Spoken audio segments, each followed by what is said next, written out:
Hello বন্ধুরা, কেমন আছেন আপনারা সবাই? আজকে আমি আবার নতুন একটা এপিসোড নিয়ে এসেছি আমার কবুতরকে নিয়ে।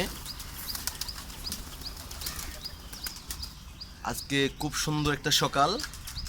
এই সকালবেলা আমি আপনাদেরকে নিয়ে একটা সুন্দর একটা কথা বলবো। আমার কবুতর যেগুলো আছে সেগুলো অনেক এখন সুস্থ আছে। আমি প্রতিদিন তাদেরকে নানা ধরনের খাবার দাবার দিচ্ছি। ধান, গম, শস্যটা রাখতেছি না গরমকালে, কারণ শস্যটা একটু গরম থাকে, তো সেই জন্য শস্যটা রাখতেছি না। দেখেন আমার বন্ধুরা, আমার যারা ইয়ারা আছে তারা খুব সুন্দর করে আছে, ঠিক আছে। এখন সবাই খাচ্ছে, দেখেন।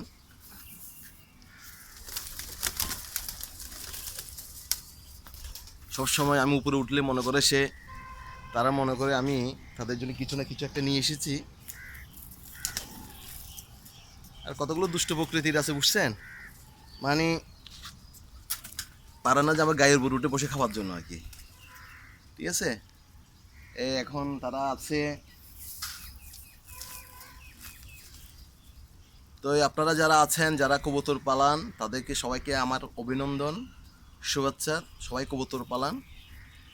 আসলে কবুতর নিয়ে চিন্তা ভাবনা করলে অনেক কিছু করা যায়। যারা চেষ্টা করে, তারা অনেক কিছু করেছে, আমি অনেক দেখেছি যারা কবুতর পালন করেন। আর যারা এটাকে ব্যবসায়িকভাবে নিয়েছে তারা কিন্তু অনেক শাইন করেছে, বাট পরিশ্রম করতে হবে, পরিশ্রম ছাড়া হবে না। কারণ কবুতরকে অনেক ধরনের করতে হয়, ওই মানে পরিষ্কার রাখতে হয়। সেই জন্য একটু কষ্ট অনেক সময় অনেকজনে পারে না। কিছুদিন করার পর আবার এটাকে কী করে মানে বর্জন করে ফেলে, কি মানে করে না, মানে চিন্তা করে শালার এত কষ্ট করে করলাম, আবার কিছুদিন পর কবুতর চলে যাবো থাকে। আসলে কবুতরকে যদি আপনি কন্টিনিউ যদি খাবারটা ঠিক রাখতে পারেন আর যত্ন করেন, দেখবেন আপনার কবুতর কিন্তু আপনাকে ফেলে কোথাও যাবে না, ঠিক আছে। আর দ্বিতীয় কথা হচ্ছে, আপনারা যারা কবুতর সম্বন্ধে নানা ধরনের ধারণা থাকবে আমাদেরকে ধারণা দিয়েন, ঠিক আছে।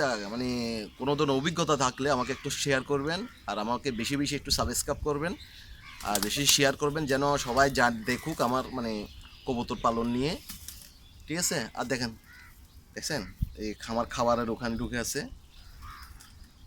তো এই বন্ধুরা, আপনাদের কাছে আমার একটা অনুরোধ থাকবে, আপনারা যদি কোনো কিছু জানেন আমার সাথে একটু শেয়ারিং করবেন, আমাকে বলবেন, আমাকে জানাবেন। আর আমি নতুন নতুন ভিডিও নিয়ে আসবো আপনাদের কাছে। এই বলে আমি আপনাদের থেকে বিদায় নিচ্ছি। সবাইকে ধন্যবাদ, ভালো থাকবেন।